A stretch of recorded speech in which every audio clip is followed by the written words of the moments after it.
SI గారు వరలక్ష్మి గారిని కూడా ఆహ్వానించాం. అదేవిధంగా ఆత్మీయులు మా ఆంధ్రప్రదేశ్ స్వచ్ఛంద సేవా సభ్యులు చార్టెడ్ అకౌంటెంట్ సుబ్రహ్మణ్యం గారు రావడం చాలా సంతోషంగా ఉంది.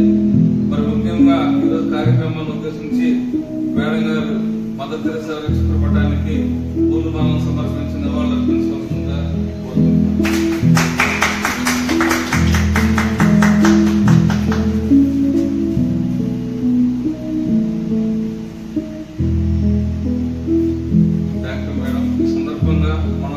కార్యక్రమాల నుంచి అదేవిధంగా కొన్ని సంవత్సరాల నుంచి కూడా మేడం గారితో మాకు 5-6 సంవత్సరాల నుంచి కూడా ఆత్మీయత ఉంది. ఎందుకంటే అనేక విషయాల్లో మాకు సహాయ సహకారాలు అందిస్తున్నటువంటి వరలక్ష్మి గారిని కూడా మేము ఎస్ఐ గారిని సందర్భంగా మాట్లాడుతున్నాం.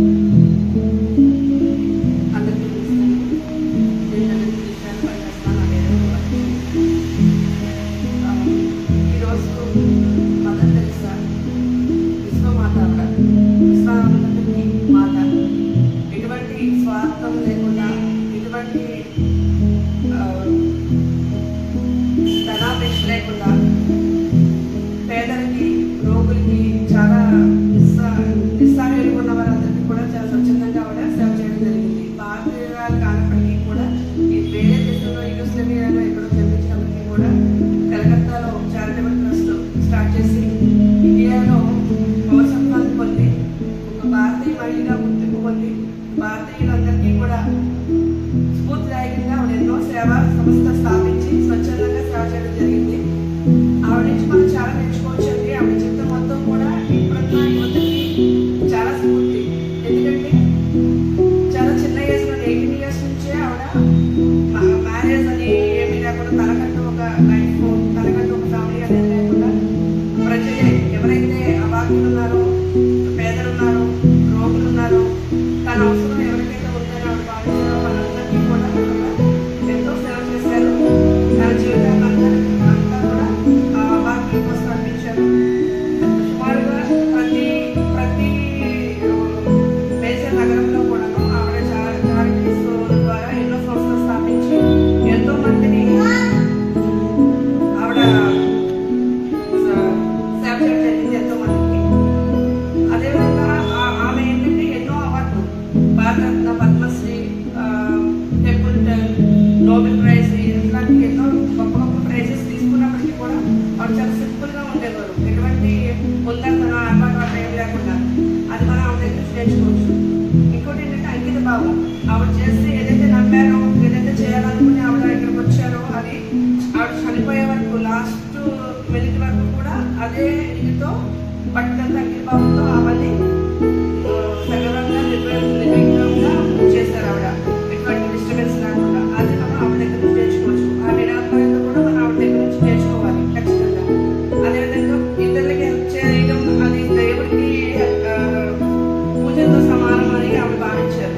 ఏదైతే దేవుడిని మనం ప్రేయర్ చేస్తామో అది ఇతరులలో దేవుడిని చూసి వాళ్ళకి మనం ఎప్పుడైతే మంచి చేస్తామో అది దేవుడికి చెందుతుంది అని ఆవిడ భావించారు. ఆ మంచితత్వాన్ని కూడా మనం గ్రహించాలి. అదేవిధంగా ఏదైనా కష్టం వచ్చినా, ఏదైనా ఆమెకి ఒత్తిడి అనిపించినా కూడా భగవంతుడు నాకు ఉన్నారు, భగవంతుడు నాకు సాయం చేస్తారు అని దైవ భక్తి కూడా ఆవిడలో మెండుగా ఉంది. అలాంటి అన్ని సద్గుణాలు ఆవిడలో ఉన్నాయి కాబట్టి ఆవిడ చివరి శ్వాస వరకు కూడా అత్యున్నతంగా బతికారు. ఎంతో మంది సేవ చేసి భారతదేశంలో ఒక గొప్ప స్త్రీమూర్తిగా, మాతృమూర్తిగా ఆవిడ ఉండడం జరిగింది. ఇదంతా కూడా మనం నేటి మన చిన్న సమస్య వచ్చినా మనం లేదా ఏదైనా పని మొదలు పెట్టినా ఫిట్ అయిపోతాం. అది వెంటనే సక్సెస్ అవ్వకపోయినా ఫిట్ అయిపోతాం, దాన్ని వదిలేస్తాం. ఇది రాదేమో, ఇది సాధ్యం కాదేమో, లేకపోతే దీనికి ఇన్ని రకాల అడ్డంకులు ఉన్నాయని ఇవన్నీ కూడా మనం ఎదురు నిలబడితే రీచ్ అవ్వగలం అనేది ఆవిడ జీవితం నుంచి మనసు పొందుతారని నేను ఆశిస్తున్నాను.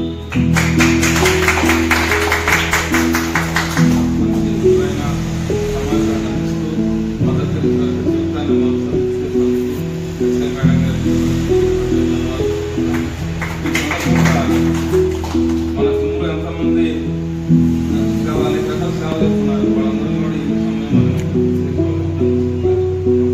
శ్రీను గారు ఉన్నారు. ఎప్పుడైతే 3-4 months అయిందో ఆ టైంలో ఎవరైనా అదుపైన బ్లడ్ ఏమి పాజిటివ్ దొరకడం అటువంటి ఎవరైనా సమయంలో ప్రిఫరెన్స్ కావచ్చు, నాకు ఫోన్ చేసినప్పుడు ఆయన స్వయాన వెళ్ళిపోయినప్పుడు ఆయన ఏమి పాల్గొంటే ఒకసారి పోయినప్పుడు శ్రీను గారు అదేవిధంగా అనేక విషయాల్లో సహాయ సహకారాలు ఇచ్చినటువంటి మన శ్రీను గారు పోలీస్ డిపార్ట్మెంట్ ఆర్థిక ఉదాహరణగా మన రాంబాబు వీళ్ళందరూ కూడా అనేక అన్నదాన కార్యక్రమాలు ప్రణాళిక దగ్గర అన్నదాన కార్యక్రమాలు ఈ పనులకి మరి చాలా మంది ఓల్డ్ స్టూడెంట్స్ కూడా ఉన్నారు.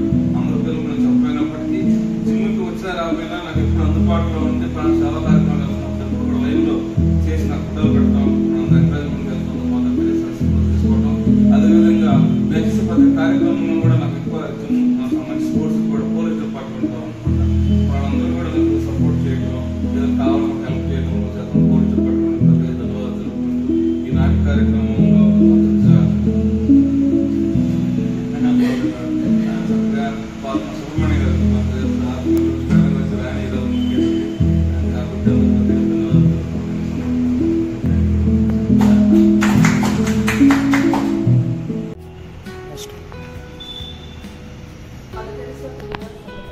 ఈరోజు ఇంకొక విషయం చెప్పదలుచుకున్నది ఏంటంటే ఆ అమ్మవారి నుంచి స్ఫూర్తి పొంది తమకు తోచిన అంతలో తమకు జరిగినంతలో అశోక్ గారు మాతృ హృదయ సేవ సంస్థ ద్వారా ఎన్నో స్వచ్ఛంద సేవా కార్యక్రమాలు చేయడం జరుగుతుంది. నాకు ఆయన పరిచయం అయినప్పటి నుంచి కూడా నాకు తెలుసు. ఈ విధంగా అందరూ చేయలేరండి. ఎన్నో అడ్డంకులు అవరోధాలు లేకపోతే ప్రతి ఒక్కరి లైఫ్లో కూడా ఎన్నెన్నో సమస్యలు ఉంటాయి. ప్రతి ఒక్కరి లైఫ్లో వాళ్ళ యాక్టివిటీస్లో బిజీగానే ఉంటారు. అయినప్పటికీ కూడా అశోక్ గారు ఒక మనిషిగా పుట్టిన తర్వాత మనం సేవ చేయాలి. ఎందరో తల్లులు పిల్లలు వదిలేసిన తల్లులు, వృద్ధాప్యంలో ఉన్న తల్లులు కానీ పిల్లలు అనాథ పిల్లలకి కానీ ఈ స్వచ్ఛంద సేవ సంస్థ ద్వారా వాళ్ళకి కావాల్సిన ఫుడ్, ఇతర ఉపయోగపడే వస్తువులు, దుప్పట్లే కానీ లేకపోతే క్లోత్సే కానీ ఫుడ్డే కానీ వాళ్ళ యొక్క మెడిసిన్ సంబంధించిన ఇతర అవసరాలన్నీ కూడా చూస్తున్నందుకు, ఇటువంటి సేవా కార్యక్రమాలు చేస్తున్నందుకు కూడా హృదయపూర్వకంగా కృతజ్ఞతలు. ఇటువంటి కార్యక్రమంలో మమ్మల్ని కూడా భాగస్వామ్యం చేయాలి అని మేము కోరుకుంటున్నాము. ఎందుకంటే ఈ అవకాశం అందరికీ రాదు. మా చేతనంతలో మేము హెల్ప్ చేసి ఆయనకి అండగా నిలబడాలని ఈ సందర్భంగా నేను కూడా ఆశిస్తున్నాను. అశోక్ గారు ఇటువంటి కార్యక్రమాలు ఇంకా ఎన్నో చేయాలి, ఇంకా ఎంతో మందికి అండగా నిలబడాలి. తను ఒక వ్యక్తి అండగా ఉన్నారు అని అందరికీ నమ్మకం కలిగి ఒక భరోసాగా ఉండాలి అనేసి ఆశిస్తున్నాను. ఇటువంటి కార్యక్రమాలన్నీ కూడా ఎంతో సక్సెస్ఫుల్గా చేయాలనేసి మనస్ఫూర్తిగా కోరుకుంటున్నానండి. Thank you.